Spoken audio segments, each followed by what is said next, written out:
মুহাম্মদ বিন Ubaidullah হতে বর্ণিত, তিনি বলেন, একদা দ্বিতীয় খলিফা ওমর রাদিয়াল্লাহু তাআলা এর নিকটে কিছু কাপড় আসলে তিনি সেগুলি হকদারগণের মাঝে বন্টন করে দেন।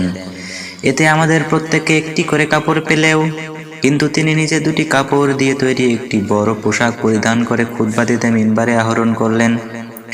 কিন্তু শ্রোতাদের অন্যমনস্কতা লক্ষ্য করে তিনি জিজ্ঞাসা করলেন, হে লোক সকল, তোমরা কি আমার কথা শ্রবণ করছো না?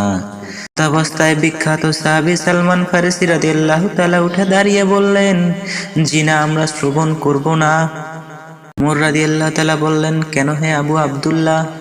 তিনি বললেন, আপনি আমাদেরকে একটি করে কাপড় দিয়েছেন, অথচ আপনি পরিধান করেছেন দুটি কাপড়ের পোশাক।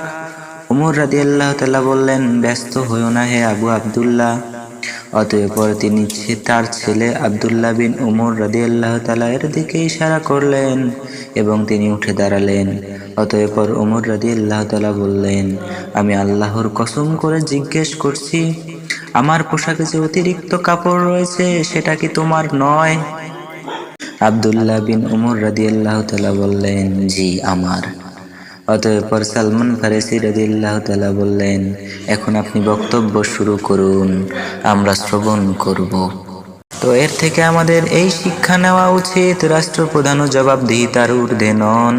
তাকে পরকালে যেমন আল্লাহর কাছে তার দায়িত্ব সম্পর্কে জবাবদিহি করতে হবে, তেমনি দুনিয়াতেও তিনি জনগণের কাছে দায়বদ্ধ থাকবে।